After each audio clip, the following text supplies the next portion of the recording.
मित्रांनो, आजची कथा आहे प्रियंकाची. लग्नानंतर सुखी आयुष्याची स्वप्न पाहणारी ही मुलगी नकळत एका अशा जाळ्यात अडकते जिथे प्रत्येक चेहऱ्यामागे एक भयंकर सत्य दडलेलं असतं. ही फक्त एका मुलीच्या संघर्षाची कथा नाही, तर सत्यासाठी लढणाऱ्या तिच्या धैर्याची कथा आहे. चला तर मग सुरू करूया आजची ही हृदयस्पर्शी आणि थरारक कथा. 104 डिग्री तापाने अंग फणफणत होतं आणि प्रत्येक हाडात अशी ठणक उठत होती की जणू कोणीतरी त्यांना आतून मोडत आहे. अशा वेळी माणसाला वेदनांपेक्षा जास्त त्रास आपल्या माणसांच्या कठोर शब्दांचा होतो. त्या रात्री मी वेदनेने फरशीवर तळमळत पडले होते. श्वास गळ्यात अडकत होते. पण माझ्या सासू सुलभाबाईंनी डोक्यावर पाण्याची पट्टी ठेवण्यासही नकार दिला आणि सासरे दत्तात्रय रावांनी लात मारण्याच्या हेतूने पाय हलवत म्हटले की हे सगळं माहेरी शिकून आली आहेस ना, नाटक बंद कर आणि उठून स्वयंपाकघराचं काम सांभाळ. त्यांना वाटत होतं की मी नेहमीप्रमाणे त्यांच्या पायावर लोळण घेऊन गयावया करेन आणि आयुष्याची भीक मागेन. पण त्यांना याची मुळीच कल्पना नव्हती की दुसऱ्या दिवशी सकाळी जेव्हा वैद्यकीय परिषद आणि पोलिसांच्या गाड्या त्यांच्या दारात सायरन वाजवत येऊन थांबतील, तेव्हा त्यांच्या त्या भव्य खोट्या साम्राज्याचा आणि बेकायदेशीर दवाखान्याचा असा पर्दाफाश होईल ज्याची त्यांनी स्वप्नातही कल्पना केली नव्हती. कारण मी जीवन आणि मृत्यूच्या दरम्यान झुलत असतानाही चोरून एक असं पाऊल उचललं होतं, ज्यामुळे त्या सकाळची सुरुवात नेहमीप्रमाणे सकाळी 4 वाजता वाजणाऱ्या अलार्मच्या त्या कर्कश आवाजाने झाली. त्या आवाजाने माझ्या कानांच्या पडद्यांना धारदार चाकूसारखं कापलं. अलार्म वाजण्याच्या 2 मिनिटं आधीच माझी झोप उडाली होती, किंवा असं म्हणावं की वेदनेच्या त्या भयंकर लाटांनी मला रात्रभर झोपूच दिलं नव्हतं. माझ्या कपाळाच्या ठोक्यांमध्ये एक विचित्र, भयानक आणि जीवघेणा त्रास होत होता, जो हळूहळू माझ्या पाठीच्या कण्यातून संपूर्ण शरीरात पसरत होता. असा भास होत होता की कोणीतरी तापलेल्या लोखंडी सळईने माझं डोकं आरपार भेदलं आहे आणि आत मेंदूतील एक एक नस जाळत आहे. जेव्हा मी बिछाण्यावरून उठण्यासाठी कूस बदलण्याचा प्रयत्न केला, तेव्हा माझ्या तोंडून एक दबलेली किंकाळी बाहेर पडली. माझं संपूर्ण शरीर असं थरथरत होतं की जणू कडकडीत थंडीत कोणीतरी बर्फाच्या पाण्यात उभं आहे. पण वास्तव हे होतं की माझं शरीर आतून उकळत होतं. पाय जमिनीवर टिकतच नव्हते. गुडघे जणू रिकामे झाले होते आणि त्यांच्यात भार पेलण्याची ताकदच उरली नव्हती. मी कसे बसे माझ्या थरथरणाऱ्या हातांनी भिंतीचा आधार घेतला. बोटं सिमेंटच्या त्या थंड पृष्ठभागात रुतली आणि स्वतःला पडण्यापासून वाचवलं. लग्नाच्या या 2 वर्षात मी या घराच्या उंबरठ्यावर पाऊल ठेवल्यापासून एक गोष्ट मनात आणि मेंदूत दगडावर कोरल्यासारखी कोरली गेली होती की या घरात आजार म्हणजे फक्त आणि फक्त कामचुकारपणा समजला जातो. माझ्या सासू सुलभाबाईंना संपूर्ण गल्ली मोठी आई म्हणून ओळखत होती आणि समाजात त्यांची मोठी धार्मिक व संस्कारी प्रतिमा होती. त्यांच्या दृष्टीने सून आजारी पडणं हे एखाद्या घोर गुन्ह्यापेक्षा कमी नव्हतं. त्यांच्या नजरेत सून ही काही हाडामासांची माणूस नव्हती, तर एक यंत्र होती, जी न थकता न थांबता कुठलीही तक्रार न करता 24 तास चालत राहिली पाहिजे. मी माझ्या तापलेल्या कपाळाला हात लावला तेव्हा असं वाटलं की जणू हात उकळत्या तव्यावर पडला. डोक्यातील गरगर इतकी वाढली होती की समोरची भिंत गोलगोल फिरताना दिसत होती. मी लटपटत्या पावलांनी खोलीचं दार उघडलं आणि स्वयंपाकघराच्या दिशेने निघाले. प्रत्येक पाऊल पुढे टाकणं म्हणजे पायात जड लोखंडी साखळ्या बांधल्यासारखं वाटत होतं. स्वयंपाकघरात पोचल्यावर मी थरथरणाऱ्या हातांनी काडी पेटवली आणि चहाचं मोठं भांड गॅसवर चढवलं. जसजसं पाणी उकळू लागलं आणि त्याची गरम वाफ माझ्या चेहऱ्यावर व कपाळावर येऊ लागली, तसं मला जाणवलं की माझ्या शरीराचं तापमान आधीपेक्षाही भट्टीसारखं धगधगत आहे. थर्मामीटर लावण्याची फुरसत किंवा परवानगी या घरात कोणाला होती? कारण येथे आपल्या मर्जीने आजारी पडण्याचा अधिकार फक्त घरातील मोठ्या माणसांनाच होता.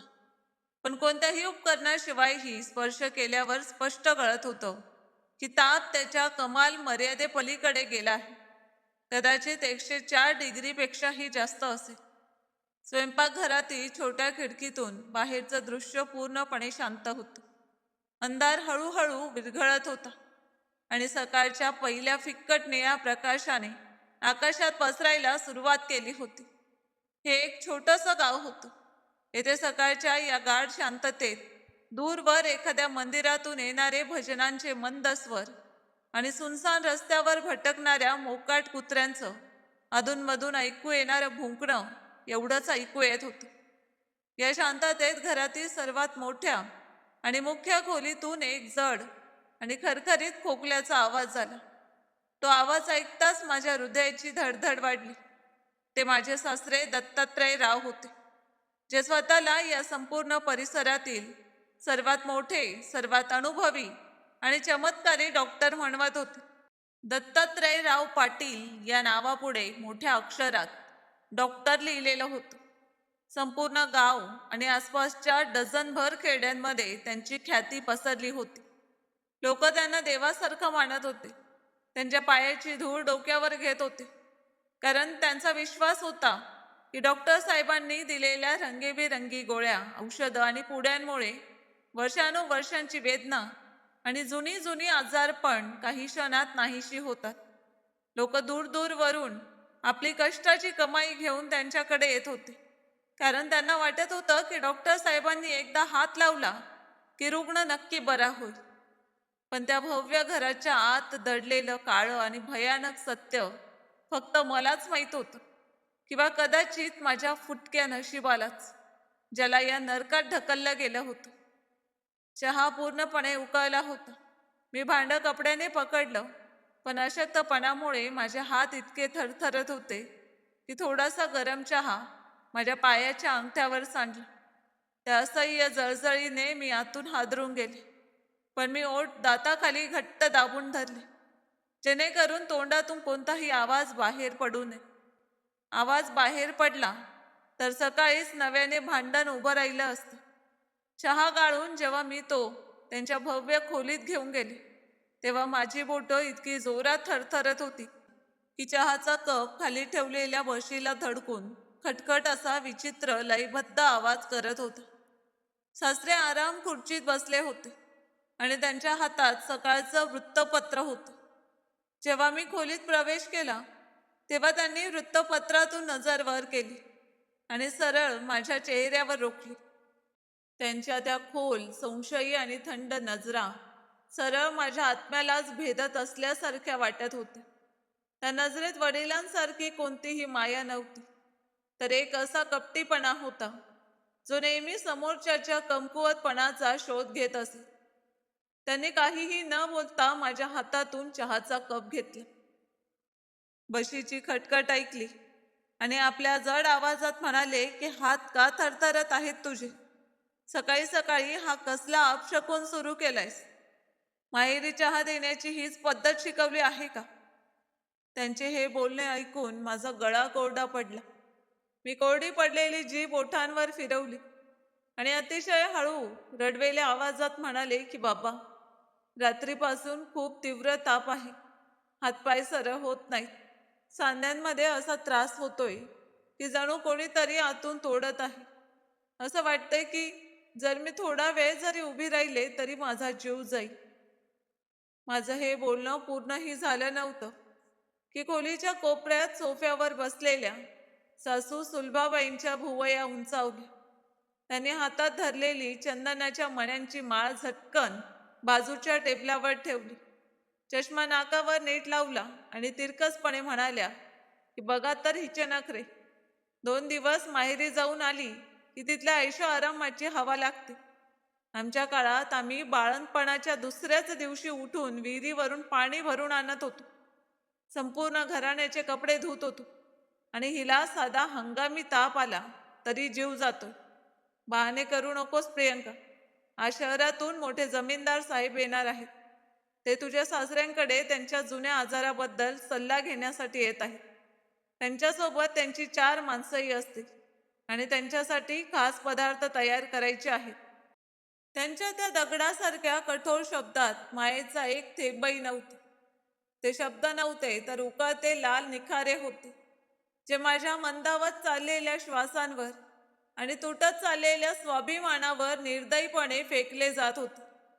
मी तिथेच उभी राहिले, या आशेने की कदाचित माझे सासरे, जे स्वतःला डॉक्टर म्हणवतात, जे दुसऱ्यांची नाडी पाहून आजार ओळखतात, ते माझा चेहरा पाहून, माझ्या डोळ्यातील पांढुरकेपणा आणि माझी थरथर पाहून म्हणतील की जा सुनबाई, आराम कर. पण त्यांनी चहाचा एक घोट घेतला, वृत्तपत्र पुन्हा डोळ्यांसमोर केलं आणि म्हणाले की तुझी सासू बरोबर बोलते आहे. काम केल्याने शरीरातील आळस दूर होतो. जा कामात मन लाव, ताप आपोआप उतरून जाईल. मी गप्पच दुसरा एकही शब्द न बोलता तिथून स्वयंपाकघरात परत आले. डोळ्यांच्या कडांवरून अश्रू शांतपणे वाहत सरळ खाली उकळत्या भाजीच्या कढईत पडत होते. या घरात आपली व्यथा सांगणंही एक मोठा गुन्हा मानला जात होता. असा अपराध ज्याची शिक्षा टोमणे आणि मानसिक छळाच्या रूपाने मिळत असे. दुपार होईपर्यंत माझी अवस्था आणखी बिघडली. ताप डोक्यात चढला होता.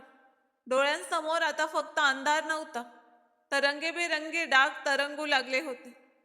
स्वयंपाकघरातील काम संपवून जेव्हा मी जड बादली घेऊन अंगणात धुतलेले कपडे वाळत घालण्यासाठी गेले, तेव्हा अचानक मला वाटलं की जमीन माझ्या पायाखालून सरकत आहे.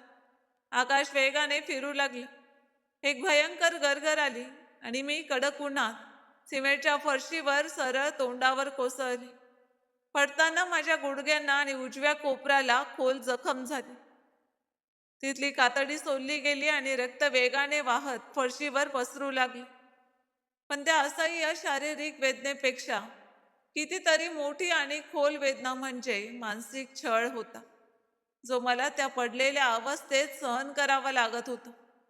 माझ्या पडण्याचा आवाज ऐकून सासू धावत अंगणात आल्या, पण त्यांच्या चेहऱ्यावर कोणतीही घाबरलेली भावना किंवा काळजी नव्हती. त्यांनी मला उचलण्यासाठी पुढे येण्याऐवजी फरशीवर पडलेले कपडे पाहून ओढायला सुरुवात केली. त्यांनी माझ्या खांद्याला जोरात हलवत म्हटलं की उठ, हे काय नाटक सुरू केलंयस? दुपारच्या वेळी कोणी बाहेरून पाहिलं तर काय विचार करेल? आम्ही सुनेवर अत्याचार करतो, तिला उपाशी ठेवतो असं वाटेल ना? तुझी ही रोजची नाटकं आता या घरात चालणार नाहीत. त्या क्षणी वेदना आणि असहाय्यतेच्या त्या टोकाच्या अवस्थेत मला माझा नवरा अमित आठवला. अमित हा या घरातील एकमेव असा माणूस होता ज्याच्याकडून मला थोडीफार आशेची किरण दिसत होती. तो शहरातील एका मोठ्या राष्ट्रीय बँकेत कॅशियर म्हणून काम करत होता. सकाळी 9 वाजता बसने शहरात जात असे आणि संध्याकाळी 7 वाजेपर्यंत घरी परतत असे. मी मनातच विचार केला आणि स्वतःला धीर दिला की जेव्हा अमित संध्याकाळी घरी येईल तेव्हा तो माझी ही अवस्था पाहून, माझं वाहत असलेलं रक्त आणि तापाने फणफणणारं शरीर पाहून नक्कीच काहीतरी करेल. तो माझ्या सासऱ्यांची पर्वा न करता मला शहरातील एखाद्या चांगल्या खऱ्या डॉक्टरकडे घेऊन जाईल. पण मला काय माहीत होतं की या भव्य घराच्या रुंद आणि पांढऱ्या भिंतींच्या मागे जो काळाकुट्ट अंधार दडलेला आहे, जिथे भयानक कारस्थानं रचली जात आहेत, त्यात अमितही काही अपवाद नव्हता. उलट तो देखील त्या सगळ्या व्यवस्थेचा एक मूक साक्षीदार आणि भाग होता. मी फरशीवर पडून राहिले. ऊन माझ्या शरीराला भाजत होतं आणि आतला ताप माझ्या आत्म्यालाच राख करत होता. वेळ हळूहळू संध्याकाळीकडे सरकत होती. प्रत्येक पुढे जाणारं मिनिट जणू माझी शुद्ध आणि जाणीव हळूहळू हिरावून घेत होतं. अंगणाच्या तापलेल्या फरशीवर पडून राहिल्यामुळे माझी त्वचा भाजू लागली होती, पण आतला ताप त्या बाहेरच्या उन्हापेक्षा कितीतरी अधिक तीव्र होता. सुमारे अर्ध्या तासानंतर जेव्हा शेजारची एक काकू भिंतीपलीकडून काही विचारण्यासाठी आली, तेव्हा लोकलाजेच्या भीतीने सासू सुलभाबाईंनी मला दटावत उठवलं आणि ओढत माझ्या खोलीतील बिछाण्यावर टाकले. त्यांनी पाण्याचा एक ग्लास सुद्धा माझ्या जवळ ठेवला नाही. खोलीच्या खिडकीतून येणारं ऊन हळूहळू कलत होतं. आणि खोलीत संध्याकाळचा अंधुक प्रकाश पसरू लागला होता.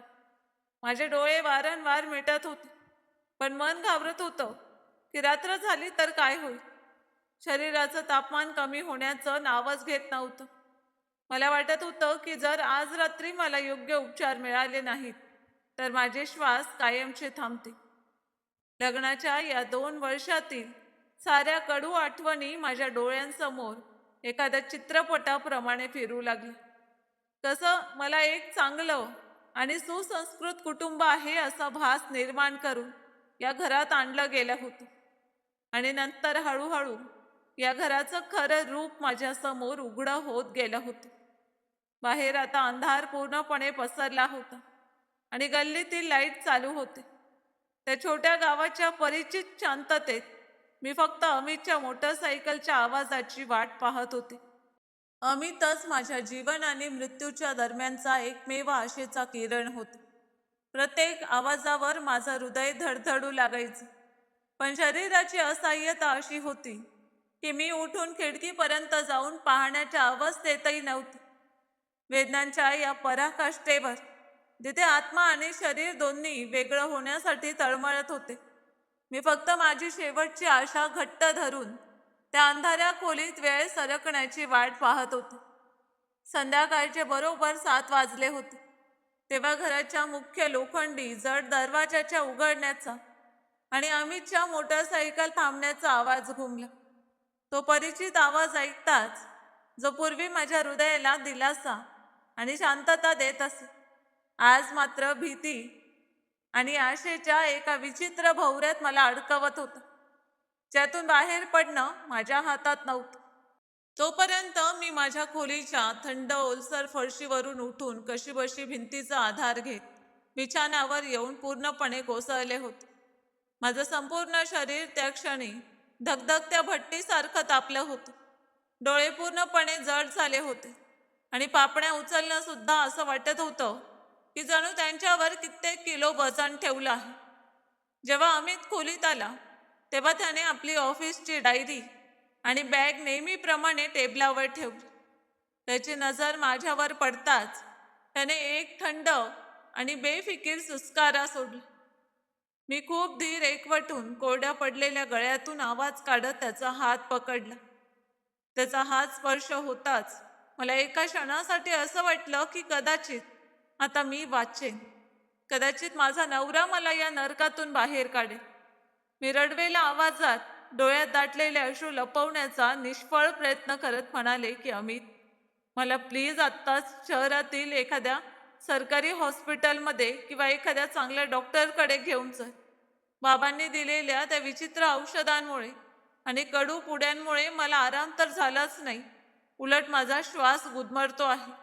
असं वाटतंय की माझ्या छातीवर एखादा जड दगड ठेवला आहे आणि माझ्या नस फुटण्याच्या बेतात आहे. अमितने माझं बोलणं ऐकून थोडं आश्चर्य व्यक्त केलं आणि आपला उजवा हात माझ्या कपाळावर ठेवला. जसजशी त्याची बोटं माझ्या त्वचेला स्पर्शली तसतसे त्याचे डोळेही एका क्षणासाठी पूर्णपणे विस्फारले. त्यालाही स्पष्ट जाणवलं होतं की आता हा ताप काही साधा हंगामी प्रकार राहिलेला नाही, तर शरीरात एखादी भयंकर लढाई सुरू आहे. तो जसजसा खोली बाहेर पडून लॉबीकडे गेला आणि बाबांना मोठ्याने हाक मारण्याचा प्रयत्न करू लागला, तसतसा बाहेरून सासूंचा तो परिचित कर्कश आणि विषारी आवाज घुमला की अमित, इकडे ये. आपल्या बायकोच्या पत्राला बांधून राहण्याची तुला काही गरज नाही. जरा शुद्धीवर ये. तुझे बाबा या संपूर्ण जिल्ह्यातील सर्वात मोठे आणि नावाजलेले डॉक्टर आहेत, ज्यांच्याकडे मोठमोठे श्रीमंत लोक आणि दूरदूरचे रुग्ण उपचार करून घेण्यासाठी हात जोडून उभे राहतात. आणि तुझ्या या नखरेल बायकोला शहरातील सरकारी हॉस्पिटलमध्ये जायचं आहे. हा फक्त हॉस्पिटलमध्ये जाण्याचा हट्ट नाही अमित, हा थेट तुझ्या बाबांच्या क्षमतेचा आणि त्यांच्या खानदानाचा अपमान आहे. जर ती बाहेर कोणाकडे गेली तर लोक आमच्या कुटुंबावर हसतील की स्वतः डॉक्टरच्या घरात सुनेचा उपचार बाहेर होत आहे. अमित बाहेर गेला आणि सुमारे 10 मिनिटे तिथे शांतता पसरली. त्या 10 मिनिटात बाहेर काय बोलणं झालं ते मला माहीत नव्हतं, पण जेव्हा अमित परत खोलीत आला तेव्हा त्याचा चेहरा पूर्णपणे बदललेला होता. त्याच्या डोळ्यातील ती सहानुभूती आणि काळजी पूर्णपणे नाहीशी झाली होती, जी काही वेळापूर्वी माझ्या कपाळाला स्पर्श करताना दिसली होती. त्याने माझ्याकडे न पाहताच कोरड्या स्वरात मला म्हटलं की प्रियंका, तू उगाच गोष्टीला वाढवत आहेस आणि आईबाबांना त्रास देत आहेस. बाबांनी जी संध्याकाळची पुडी आणि औषधं दिली आहे ते शांतपणे घे आणि झोप. ते या शहरातील सर्वात अनुभवी आणि उत्तम डॉक्टर आहेत. त्यांना चांगलं माहीत आहे की कोणत्या आजारात काय द्यायचे. तुला त्यांच्या क्षमतेवर आणि अनुभवावर काही शंका आहे का? मी अमितच्या त्या थंड आणि दगडासारख्या निर्विकार डोळ्यांकडे पाहिले. त्या डोळ्यात माझ्यासाठी कोणतंच प्रेम किंवा तळमळ नव्हती. उलट त्यात एक खोल भीती होती. आपल्या बाबांचा असा धाक होता ज्याने त्याची स्वतः विचार करण्याची, समजून घेण्याची शक्ती आणि माणुसकी पूर्णपणे चिरडून टाकली होती. तो असा एक आंधळा गुलाम बनला होता, जो आपल्या कुटुंबाच्या चुकीच्या कृत्यांना देखील योग्य ठरवण्यात गुंतलेला होता.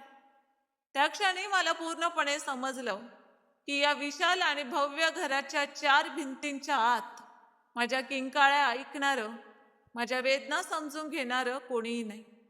मी इथे पूर्णपणे एकटी होते, एक अशी कैदी जिची विचारपूस करणारही कोणी नव्हतं. रात्री सुमारे 9 वाजले असते तेव्हा खोलीचं दार कडकडाट करत उघडलं.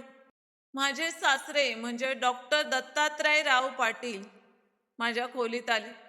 त्यांच्या एका हातात मोठी काचेची सिरिंज होती आणि दुसऱ्या हातात एक विचित्र, कोणतंही नाव किंवा लेबल नसलेली गडद तपकिरी रंगाची बाटली होती. त्यांच्या चेहऱ्यावर असा भाव होता की तो पाहून कोणताही माणसाचा थरकाप उडेल. त्यांनी मला काहीही न विचारता, माझी नाडी न पाहता सरळ माझ्या बिछाण्यावर येऊन माझा उजवा हात अतिशय जोराने पकडला. त्यांचा तो हात एखाद्या कसाईच्या थंड आणि निर्दयी साधनासारखा वाटत होता. मी माझा हात सोडवण्याचा थोडासा प्रयत्न केला, पण अशक्तपणामुळे मी त्यांच्यासमोर एखाद्या काडीसारखी होते.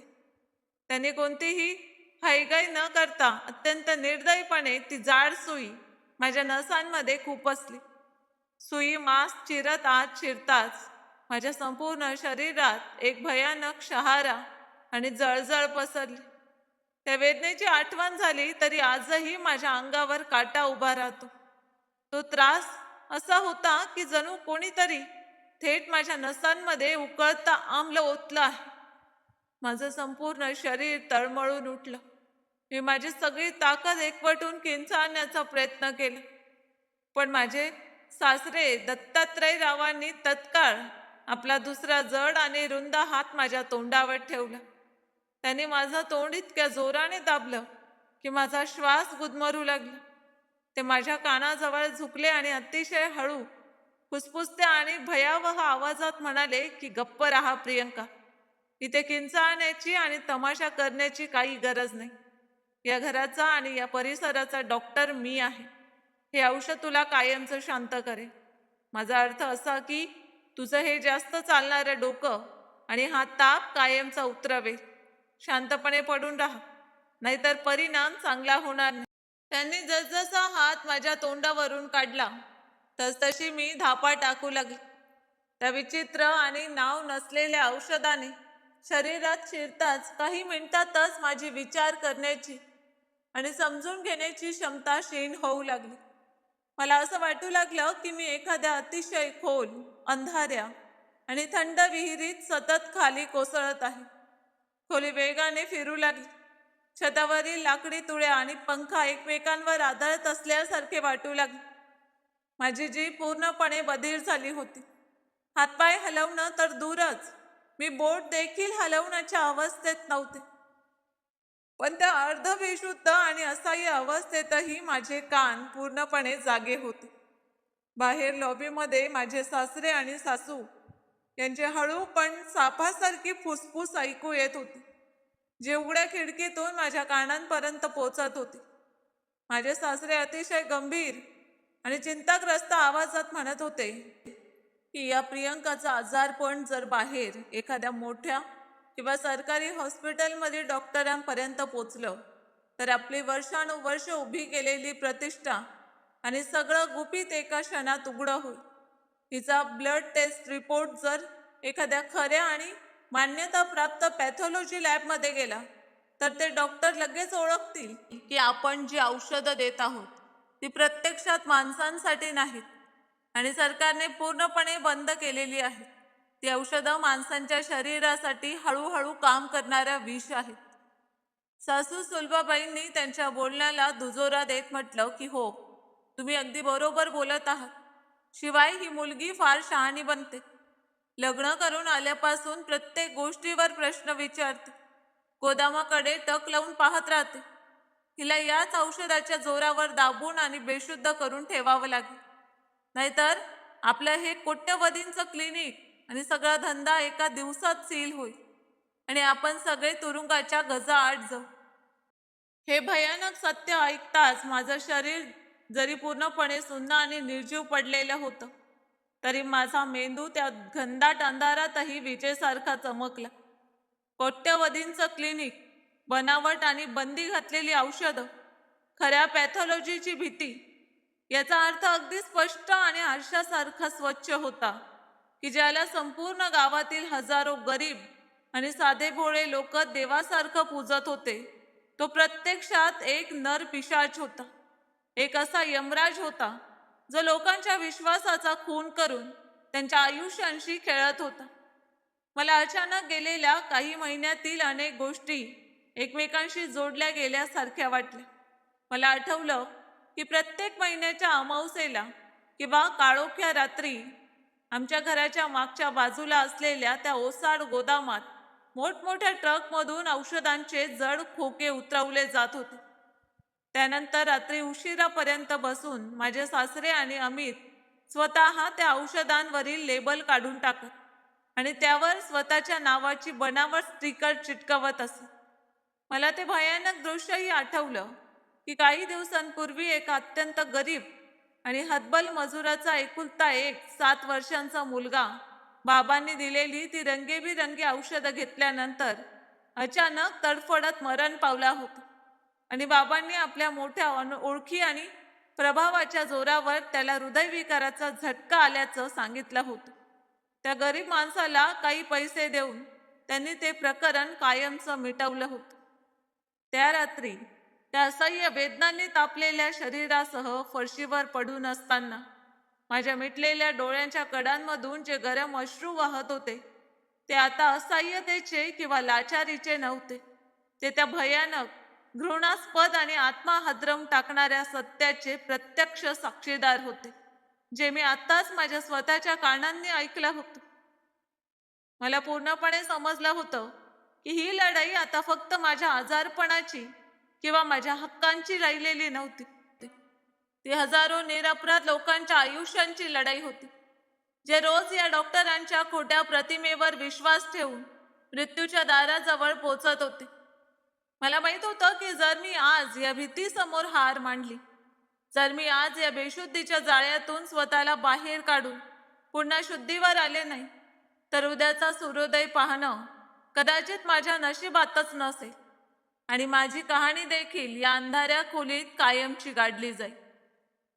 वेळ कासवाच्या गतीने पुढे सरकत होती आणि त्या औषधाची गोंगी माझ्या मेंदूवर पूर्णपणे ताबा मिळवण्याचा प्रयत्न करत होती. माझी जाणीव आणि त्या भयानक केमिकलमध्ये एक विचित्र युद्ध सुरू झालं होतं.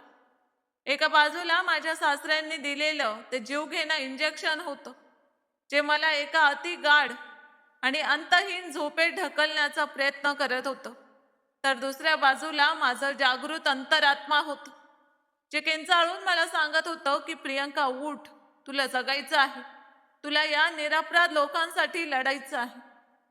मी माझी बोटं हलवण्याचा आटोकाट प्रयत्न केला. मला जाणवलं की पायांमधील बधीरपणा हळूहळू कमी होत होता. कदाचित माझ्या शरीराची रोग प्रतिकार शक्ती त्या विषाविरुद्ध बंड पुकारत होती. बाहेरची फुसफुस आता थांबली होती आणि माझ्या सासऱ्यांच्या जड पावलांचा आवाज त्यांच्या स्वतःच्या खोलीकडे जात असल्याचं ऐकू येत होतं. काही वेळानंतर घरातील सगळे बल्ब एका मागोमाग एक बंद झाले आणि संपूर्ण घरात फक्त त्या रात्रीची भयावह शांतता आणि माझ्या जड होत चाललेल्या श्वासांचा आवाजच उरला. खिडकी बाहेर वाऱ्याची सळसळ आता आणखी वेगाने होत होती. जणू तोही या घरात लपलेल्या घृणास्पद रहस्यापासून घाबरून पळून जाण्याचा प्रयत्न करत होता. मी माझे डोळे उघडण्याचा व्यर्थ प्रयत्न केला, पण पापण्या अजूनही जड झाल्या होत्या. माझं हृदय जोरजोरात धडधडत होतं. जणू एखाद्या संकटाचा इशारा देणारा सायरन वाजत होता. मी फक्त एवढाच विचार करत होते की अमित, ज्याला मी माझं सर्वस्व मानलं होतं, तो या घृणास्पद सत्याचा रक्षक कसा बनू शकतो? पैशाची भूक माणसाला इतक्या टोकापर्यंत आंधळं आणि बहिरं बनवते का, की त्याला स्वतःच्या पत्नीची तडफड आणि जीव सोडणाऱ्या निरपराध मुलांच्या किंकाळ्याही ऐकू येत नाहीत? या आत्मपरीक्षणाच्या आणि भयंकर मानसिक वेदनेच्या काळात मी ठरवलं होतं की आता रडण्याचा काळ संपला आहे. आता असह्यतेचे आवरण फेकून त्या काळ्या सत्याचा सामना करण्याची वेळ आली आहे. त्यासाठी मला माझ्या शेवटच्या श्वासाची बाजी लावावी लागली तरी चालेल. रात्री साधारण 2 वाजले असते तेव्हा संपूर्ण घरावर शांततेची एक गडद, जड आणि भयावह चादर पसरली होती. बाहेर बर्फासारखा थंड वारा वाहत होता. त्यामुळे लॉबीतील जुन्या खिडकीच्या तावदानांचा वारंवार भिंतीवर आपटून एक बेसूर प्रतिध्वनी निर्माण होत होता. माझं शरीर त्या विषारी आणि बंदी घातलेल्या इंजेक्शनच्या परिणामामुळे इतकं बधीर झालं होतं की मला माझीच बोटं परकी वाटत होती. पण माझ्या मनात एक विचित्र, अनोळखी अस्वस्थता आणि बेचैनी उसळत होती, जी मला शांतपणे पडून राहू देत नव्हती. माझं अंतर्मन सतत मला सांगत होतं की प्रियंका, जर तू आज या बिछाण्यावरून उठली नाहीस तर तू पुन्हा कधीच उठू शकणार नाहीस. मला कोणत्याही परिस्थितीत माझे उरलेले शेवटचे श्वास एकवटून त्या गुप्त गोदामापर्यंत पोचायचं होतं, जिथे ती जीवघेणी औषधं ठेवली जात होती. मी माझे दात घट्ट आवरले, माझी सगळी मानसिक शक्ती एकवटली आणि मोठ्या धैर्याने बिछाण्यावरून माझे थंड पडलेले पाय खाली फरशीवर ठेवले. पाय जमिनीला स्पर्श होताच जणू माझ्यातील उरलेली जाणीवही साथ सोडू लागली आणि मी मोठ्या आवाजासह सरळ फरशीवर कोसळले. सुदैवाने बाहेर वाऱ्याचा आवाज इतका तीव्र होता की माझ्या पडण्याचा आवाज त्यात दडपला गेला. माझ्या गुडघ्यांवरील कालची सुकलेली जखम पुन्हा उघडली आणि फरशीवर रक्ताचे काही थेंब पडले. पण यावेळी मला त्या शारीरिक वेदनेची काहीच जाणीव होत नव्हती. माझ्या मनात यावेळी फक्त एकच ध्यास होता की मला ते सत्य जगासमोर आणायचं होतं. मी रांगायला सुरुवात केली. होय, मी एखाद्या किड्यासारखी माझ्या हातांच्या आणि कोपऱ्याच्या आधाराने घसरत घसरत खोलीच्या दाराकडे जाऊ लागली. प्रत्येक इंच पुढे सरकणं असं वाटत होतं की जणू कोणीतरी माझ्या हाडांवर जड लोखंडी हातोडे मारत आहे. जवळच बिछाण्यावर अमित गाढ आणि निर्धास्त झोपला होता. त्याच्या नियमित श्वासांचा आवाज त्या शांत खोलीत स्पष्ट ऐकू येत होता. त्या क्षणी मला माझ्या त्या नवऱ्याची कीवही येत होती आणि त्याचबरोबर एक खोल, कधीही न संपणारा रागही मनात दाटून येत होता, जो सर्व काही स्वतःच्या डोळ्यांनी पाहत असूनही, सर्व काही जाणून असूनही एक आंधळा, बहिरा आणि मुका गुलाम बनून आपल्या बाबांच्या पापांचं रक्षण करण्यात गुंतला होता. मी रांगत रांगत घर पार केले आणि त्या लांब अंधाऱ्या बोळातून पुढे गेले. घराच्या मागच्या बाजूला एक जुना जड लोखंडी दरवाजा होता, जो नेहमी एका मोठ्या कुलुपाने बंद असायचा. त्या कुलुपाची चावी नेहमी माझ्या सासऱ्यांच्या उशाशी किंवा त्यांच्या धोत्राच्या कमरेला बांधलेली असायची. तिथपर्यंत पोहोचणं माझ्यासाठी अशक्य होतं. पण आज कदाचित नशिबाने काही वेगळंच ठरवलं होतं किंवा वरच्या न्यायचक्राने फिरायला सुरुवात केली होती. कारण तो जड दरवाजा पूर्णपणे बंद नव्हता, तर त्यामध्ये एका बोटा एवढी फट राहिली होती. कदाचित संध्याकाळी जेव्हा अमित आणि माझे सासरे नवीन अवैध औषधांचा साठा आत ठेवत होते, तेव्हा घाई गडबडीत किंवा स्वतःच्या प्रभावाच्या गर्वात ते कुलूप लावायचं विसरले असावेत.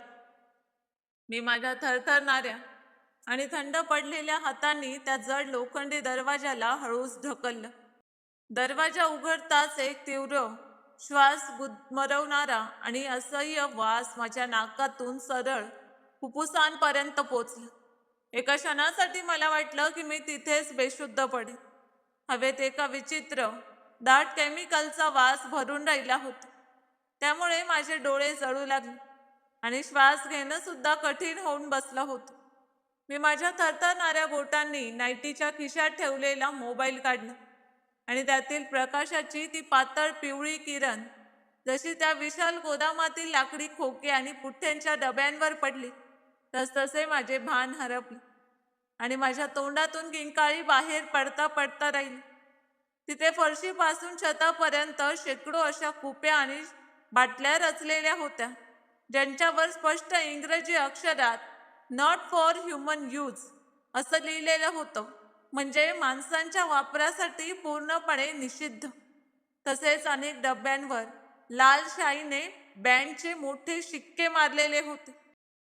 ही ती धोकादायक आणि जीवघेणी औषधं होती ज्यांवर सरकार आणि जागतिक आरोग्य संघटनेने अनेक वर्षांपूर्वी बंदी घातली होती, कारण त्यांच्या वापरामुळे माणसांचे मूत्रपिंड आणि यकृत काही दिवसातच निकामी होत होते. माझे सासरे ही बंदी घातलेली औषधं मोठ्या शहरातील भंगार बाजारातून आणि बंद पडलेल्या कारखान्यातून कवडी मोलभावाने विकत घेत असत आणि मग या अंधाऱ्या गोदामात बसून त्यांच्यावरील मूळ लेबल काढून टाकत असत.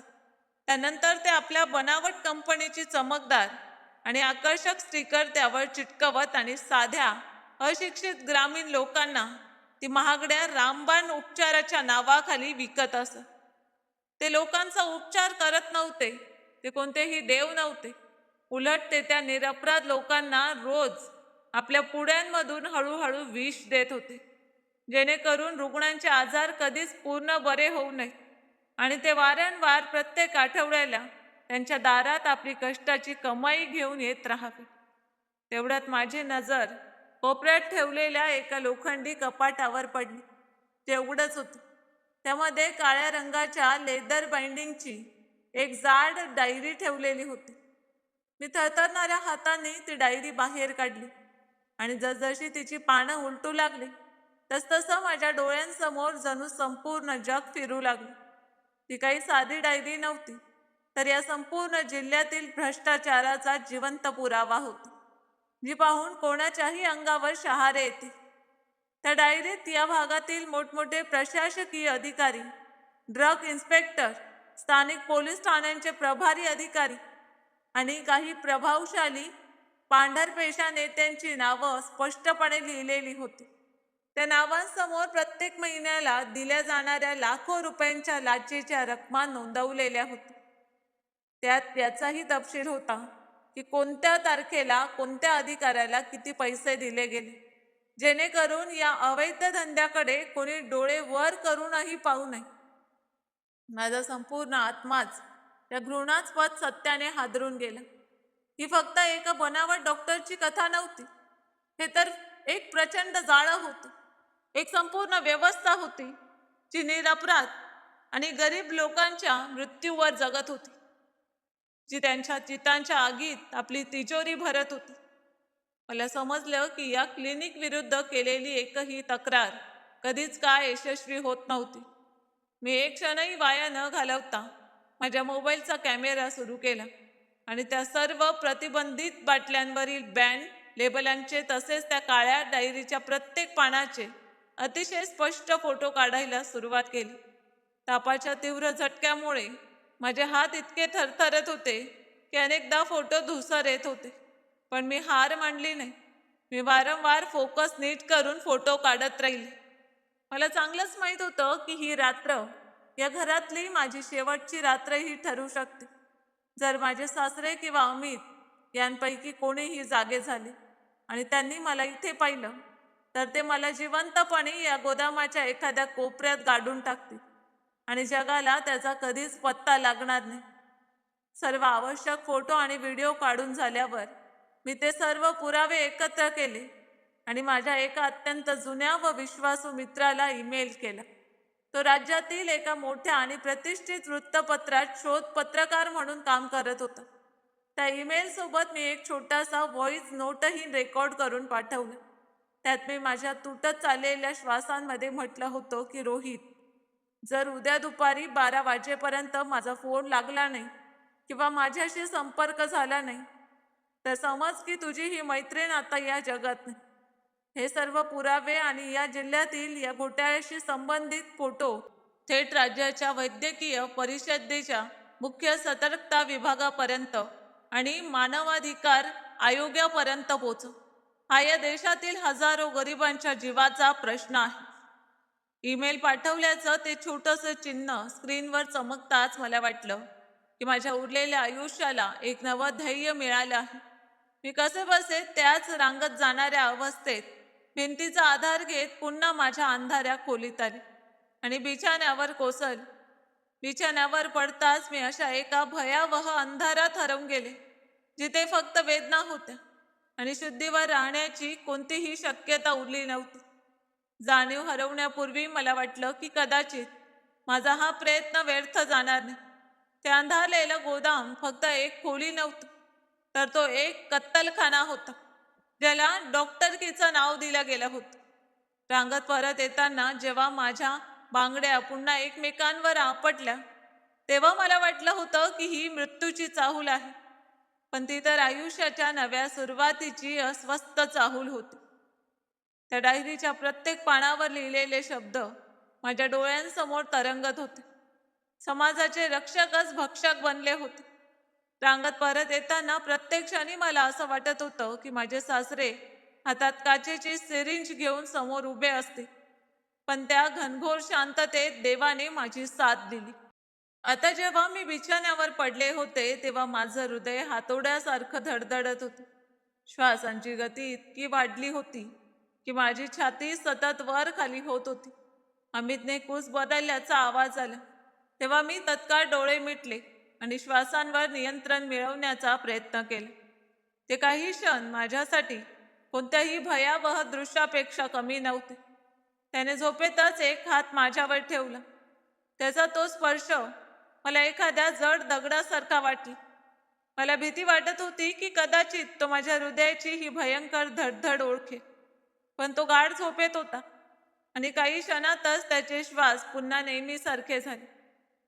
मी हळूच माझा मोबाईल नाईटीच्या आतल्या खिशात लपवला आणि माझे थंड पडलेले हात पांघरुणात घेतले.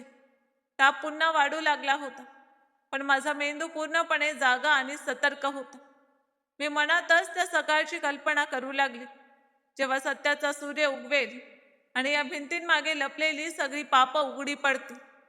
माझं शरीर साथ देईल की नाही याची पर्वा न करता माझा आत्मा ही लढाई शेवटपर्यंत लढण्यासाठी तयार झाला होता. दुसऱ्या दिवशी सकाळी जेव्हा माझे डोळे उघडले तेव्हा खिडकीच्या काचेतून आरपार येणारी उन्हाची एक तीव्र टोचणारी पिवळी किरण सरळ माझ्या चेहऱ्यावर पडत होती. पण त्या प्रकाशातही मला माझ्या सभोवताली फक्त धुसर अंधारच जाणवत होतं. माझ्या शरीरात आता रत्तीभरही ताकद उरली नव्हती. नसा इतक्या आखडल्या होत्या की बोटं वाकवणं सुद्धा एखादा पर्वत उचलण्या इतकं कठीण वाटत होतं. तापाने माझ्या संपूर्ण अस्तित्वावर ताबा मिळवला होता. माझे ओठ पूर्णपणे निळे पडले होते आणि चेहऱ्याची त्वचा निर्जीव, पांढरी आणि थंड दिसू लागली होती. असं वाटत होतं की शरीरातील रक्त पूर्णपणे आटून गेलं आहे. मी बिछाण्यावर एखाद्या मृतदेहासारखी असहाय्य पडले होते. फक्त माझ्या डोळ्यांच्या कडेवरून वाहणारे अश्रूच या गोष्टीचे साक्षीदार होते की अजूनही माझ्यात थोडासा जीव शिल्लक होता. तेवढ्यात खोलीचे दार एका झटक्यात उघडले आणि माझ्या सासू सुलभाबाई हातात पाण्याने भरलेली लोखंडी बादली घेऊन आत आले. त्यांनी बिछाण्याजवळ येऊन माझी अवस्था पाहिली, पण त्यांच्या त्या पाषाणासारख्या चेहऱ्यावर दया, माया किंवा माणुसकीचा एकही भाव उमटला नाही. त्यांनी एक क्षणही न दवडता बादलीतील ते बर्फासारखे थंड पाणी सरळ माझ्या अंगावर आणि छातीवर ओतले. पाण्याच्या त्या अचानक बसलेल्या थंड झटक्याने माझा श्वास कोंडला. मी दचकून खोकत बिछाण्यावर उठून बसले. पाणी माझ्या नाकात आणि घशात गेल्यामुळे मला श्वास घेण्यासाठी तडफडावे लागले. सासूंनी बादली खाली ठेवली आणि आपल्या कर्कश सुईसारख्या टोचणाऱ्या आवाजात म्हटले की 9 वाजले आहेत महाराणी, आणि तुझं हे आजारपणाचं नाटक अजूनही संपलेलं नाही. संपूर्ण घरातील लोक उपाशी बसले आहेत. बाहेर रुग्णांची रांग लागायला सुरुवात झाली आणि अजून स्वयंपाकघरात चहाचा एक कप सुद्धा तयार नाही. उठ आणि जा, तुझं काम सांभाळ. इथे फुकटच्या पोळ्या खाण्याची गरज नाही. मी अतिशय अशक्त, लटपटत्या आणि कापऱ्या आवाजात दोन्ही हात जोडून म्हटलं की आई, देवासाठी माझ्यावर दया करा. माझ्याने खरंच एक पाऊल सुद्धा टाकवत नाही. मला असं वाटतंय की माझं हृदय बंद पडेल. मला फक्त आजसाठी एखाद्या खऱ्या डॉक्टरकडे शहरातील हॉस्पिटलमध्ये घेऊन चला. मी त्यांच्या पाया पडून विनवणी करत होते आणि माझं बोलणं पूर्णही झालं नव्हतं. तोच माझे सासरे म्हणजे डॉक्टर दत्तात्रयराव पाटील खोलीच्या उंबरठ्यावर येऊन उभे राहिले. त्यांच्या अंगावर नेहमीप्रमाणे पांढरा कडक इस्त्री केलेला कुर्ता पायजामा होता आणि गळ्यात स्टेथोस्कोप लटकत होता. तो पाहून बाहेर बसलेले निरपराध लोक त्यांना एखादा तारणहार समजत होते. त्यांच्या चेहऱ्यावर एक कुटील, गर्विष्ठ आणि क्रूर हास्य तरळत होते. त्याने आपल्या जड आणि रुबाबदार आवाजात म्हटलं की प्रियंका, हे नाटक बंद कर आणि तुझ्या मर्यादा विसरू नकोस. उठ आणि स्वयंपाकघराचं काम सांभाळ. तू आमच्यासमोर कितीही गयावया केल्यास, कितीही खोट्या शपथा घेतल्यास तरी या घरात त्याचा काहीच उपयोग होणार नाही. जोपर्यंत तुला या पाटील खानदानाची सून म्हणून राहायचं आहे तोपर्यंत तुला आमच्या अटींवर आणि आमच्या इशाऱ्यावरच जगावं लागेल. मी आजारी नाहीये, फक्त कामातून चोरी करते असा त्यांचा पूर्ण विश्वास होता. आपल्या प्रभावाच्या आणि ताकदीच्या घमेंडीत ते इतके आंधळे झाले होते की त्यांना वाटत होते की मी या जीवघेण्या आजाराने आणि भयंकर लाचारीने तुटून त्यांच्या पायांवर लोळण घेईन, आयुष्याची भीक मागेन, त्यांच्याकडून दयेची याचना करेन. ते विचार करत होते की एका साध्या मध्यमवर्गीय कुटुंबातील मुलगी, जिचा या संपूर्ण कसब्यात कोणताही आधार नाही, ती त्यांच्या या कोट्यवधींच्या साम्राज्याचं आणि प्रभावाचं काय बिघडवणं. तेवढं त्यांच्या मागे अमितही येऊन उभा राहिले. अमित, जो माझा नवरा होता, त्याने एकदाही आपल्या पत्नीची ही मरणासन्न अवस्था पाहूनही आपल्या जालिम बाबांविरुद्ध तोंड उघडण्याची रत्तीभरही हिंमत दाखवली नाही. तो एक मूक प्रेक्षक बनून सगळं काही पाहत होता. माझ्या सासू सुलभाबाईंनी माझ्या असहाय्यतेचा फायदा घेत माझा हात पकडला आणि मला अत्यंत निर्दयीपणे बिछाण्यावरून खाली फरशीवर ओढलं. कमकुवतपणा आणि तीव्र तापामुळे माझा तोल पूर्णपणे गेला आणि मी सरळ पक्क्या फरशीवर पडले. पडताना माझ्या उजव्या कोपऱ्यावरील कालची सुकलेली जखम पुन्हा उघडली आणि त्यातून गडद लाल रक्त वाहत फरशीवरील पांढऱ्या स्टाईल्स लाल करू लागली. पण त्या असह्य शारीरिक वेदनांच्या दरम्यानही अचानक माझ्या चेहऱ्यावर एक विचित्र, अतिशय शांत आणि रहस्यमय हास्य उमटलं. ते हास्य कोणत्याही लाचार माणसाचं नव्हतं, तर ते एका अशा खेळाडूचं होतं जिच्याकडे असा एक पक्का डाव होता ज्याची या अत्याचारींना कल्पनाही नव्हती. माझ्या सासऱ्यांनी जेव्हा फरशीवर रक्ताने माखलेल्या माझ्या त्या शांत हास्याकडे पाहिलं तेव्हा ते आतून भयंकर चकित झाले. ते पुढे आले आणि रागाने ओढत म्हणाले की तू या अवस्थेतही हसतेस कशी? तुझं डोकं पूर्णपणे फिरलं आहे का? मी फरशीवर पडूनच माझ्या जड, लाल आणि सुजलेल्या डोळ्यांनी वर पाहिलं आणि सरळ त्यांच्या डोळ्यात डोळे घालून पाहिलं. माझ्या आवाजात जरी ताकद नव्हती तरी एक असा ठाम विश्वास होता ज्याने त्या खोलीच्या भिंती हादरवून टाकले. मी म्हटलं की बाबा, मी तुमच्या आणि तुमच्या या क्रूर पत्नीसमोर माझ्या आयुष्यात कधीही गयावया करणार नाही. आणि ज्या नाटकाबद्दल तुम्ही सकाळपासून बोलत आहात ना, तो खोटा खेळ आता पूर्णपणे संपला आहे. कारण अगदी आता काही मिनिटातच जेव्हा वैद्यकीय परिषदेची टीम, ड्रग विभागाचे मोठे अधिकारी आणि राज्य पोलिसांचं विशेष पथक तुमच्या या भव्य घरासमोर सायरन वाजवत येऊन थांबेल आणि तुमच्या या काळ्या कृत्यांचा, या फसव्या क्लिनिकचा पर्दाफाश करेल, तेव्हा तुम्हाला कळेल की खरा खेळ नेमका काय असतो.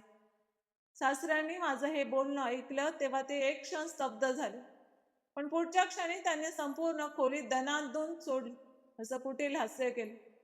ते छातीत ताट करून हसत म्हणाले की तू खरंच वेडी झाली आहेस प्रियंका. तू फारच निरागस आहेस. तुला काय वाटतं, तू 2-4 फोटो काढून माझं हे साम्राज्य डळमळीत करशील? रात्री जेव्हा तू त्या अंधाऱ्या गोदामात एखाद्या उंदरासारखी फिरत होतीस, तेव्हा मी खिडकीतून तुला पाहिलं होतं. सकाळी 4 वाजताच मी तुझ्या खोलीतून तुझा फोन चोरून घेतला होता. तू त्या डायरीची आणि औषधांची जी काही फोटो काढली होतीस, ती सगळी मी या फोनमधून कायमची डिलीट केली आहे. त्यातील संपूर्ण डेटा मी नष्ट केला आहे. आणि राहिला तुझा तो पत्रकार मित्र रोहित, त्यालाही मी पैशाच्या जोरावर गप्प बसवे. पैशासमोर मोठमोठे प्रामाणिक लोक सुद्धा झुकतात प्रियंका. तुझी ही सत्याची लढाई फारच छोटी आहे.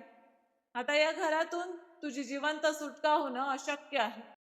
माझे सासरे आपल्या या विजयाच्या घमेंडीत बोलतच होते. तेवढ्यात संपूर्ण कसब्यात एक असा आवाज घुमला की त्यांच्या पायाखालची जमीनच सरकली.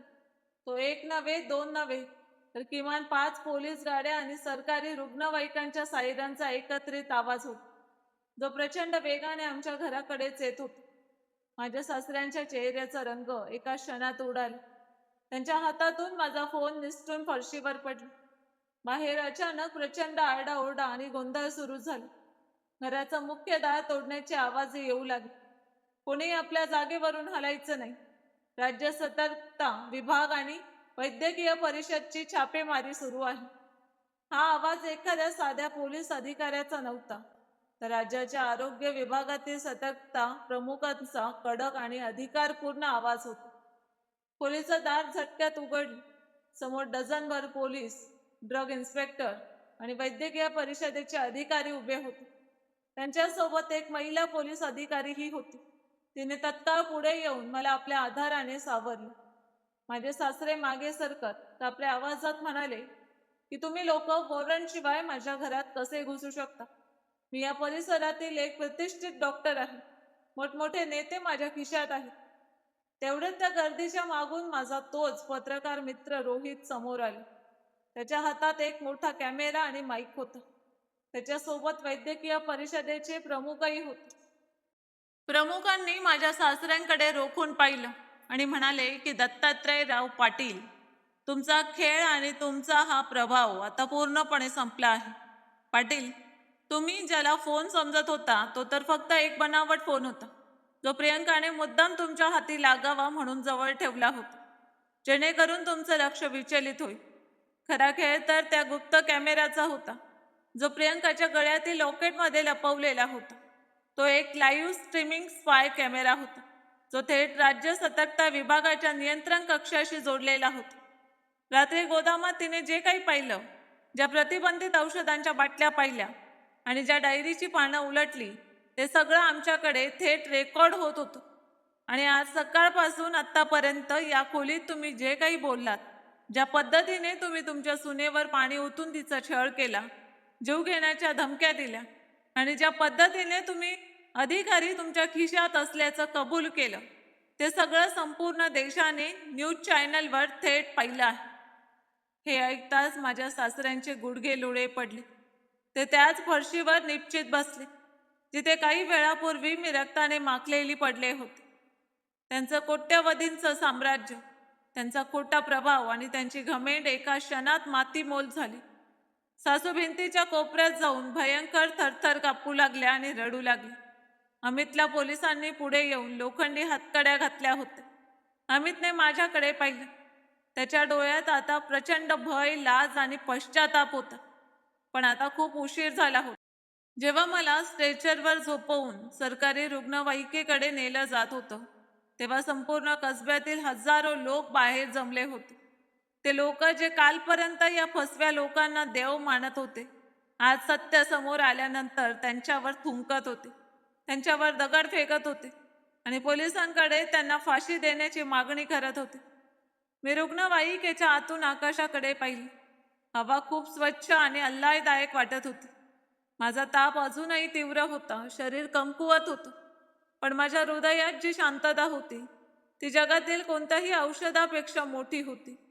मी माझं आयुष्य आणि श्वास पणाला लावले होते, पण मी हजारो निरपराध आणि गरीब ग्रामीणांचे जीव त्या नरपिशाचाच्या तावडीतून कायमचे वाचवले होते.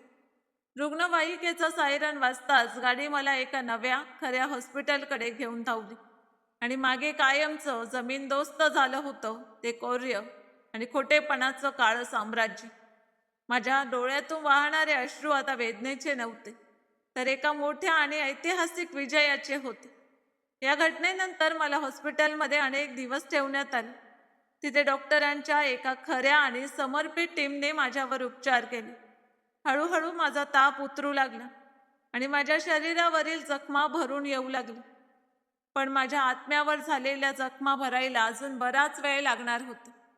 रोहित रोज मला भेटण्यासाठी हॉस्पिटलमध्ये येत असे आणि बाहेरच्या घडामोडी सांगत असे. त्याने सांगितलं की सासरे दत्तात्रयराव पाटील आणि त्यांच्या संपूर्ण टोळीवर खून, फसवणूक आणि प्रतिबंधित अंमली औषधांच्या बेकायदेशीर व्यापाराचे गंभीर गुन्हे दाखल करण्यात आले आहेत. पोलिसांनी त्यांची ती काळी डायरीही जप्त केली आहे. त्याच्या आधारे या प्रकरणात सामील असलेल्या अनेक भ्रष्ट अधिकाऱ्यांना निलंबित करण्यात आलं आहे. अमित आणि सासू यांनाही या कटातील समान भागीदार मानून तुरुंगाच्या गजाआड पाठवण्यात आले. माझे माहेरचे कुटुंब ही बातमी मिळताच शहरात पोचले होते. माझ्या आईबाबांनी जेव्हा माझी आपबीती ऐकली तेव्हा त्यांचे अश्रू थांबत नव्हते. ते स्वतःलाच दोष देत होते की त्यांनी मला कोणत्या नरकात ढकलले होते. पण मी त्यांचा हात धरून म्हटले की जे झाले त्यात तुमची काहीही चूक नव्हती. माणसाचा चेहरा पाहून त्याच्या आतला राक्षस ओळखता येत नाही. काही आठवड्यानंतर जेव्हा मी पूर्णपणे बरी होऊन हॉस्पिटलमधून बाहेर पडले तेव्हा मी मागे वळून त्या गावाकडे पाहिलेही नाही. मी एक नवी सुरुवात करण्याचा निर्णय घेतला. मी माझे शिक्षण पुन्हा सुरू केले आणि समाजसेवेच्या क्षेत्रात पाऊल टाकले, जेणेकरून भविष्यात कोणत्याही प्रियंकाला अशा जाळ्यात अडकावे लागू नये आणि कोणत्याही निरपराधाचे आयुष्य कोणत्याही बनावट तारणहाराच्या हातून उद्ध्वस्त होऊ नये. आज जेव्हा मी मागे वळून त्या भयानक रात्रीची आठवण काढते तेव्हा मला माझ्या निर्णयाचा अभिमान वाटतो. भीतीपुढे हार मानण्याऐवजी सत्यासाठी लढणे हेच जीवनाचे खरे ध्येय आहे.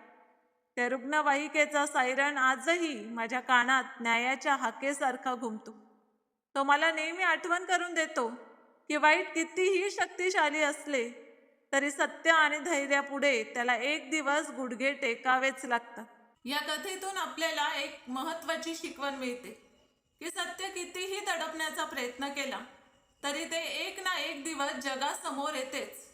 अन्याय सहन करण्यापेक्षा त्याविरुद्ध उभं राहणं अधिक महत्त्वाचं असतं. भीती माणसाला कमकुवत बनवते, पण धैर्य त्याला अशक्य वाटणाऱ्या संकटांवरही मात करण्याची ताकद देते. आपल्या आयुष्यात कितीही अंधार आला तरी आशा आणि सत्याची साथ कधी सोडू नका, कारण खोट्याचं साम्राज्य कितीही मोठं असलं तरी शेवटी विजय सत्याचाच होतो. जर तुम्हाला ही कथा मनाला स्पर्श करणारी वाटली असेल तर या व्हिडिओला लाईक करा आणि आपल्या कुटुंबियांबरोबर व मित्रांसोबत शेअर करायला विसरू नका. अशाच भावनांनी भरलेल्या हृदयस्पर्शी कथा ऐकण्यासाठी आमच्या चॅनलला आत्ताच सबस्क्राईब करा. तुमचे विचार आमच्यासाठी अत्यंत महत्त्वाचे आहेत. खाली कमेंट करून आम्हाला नक्की सांगा की प्रियंकाने केलेल्या धाडसी कृतीबद्दल आणि अमितच्या भ्याड वागण्याबद्दल तुमचे काय मत आहे. भेटूया पुढच्या आणखी एका हृदयस्पर्शी आणि थरारक कथेसोबत. तोपर्यंत स्वतःची आणि आपल्या प्रियजनांची काळजी घ्या. धन्यवाद.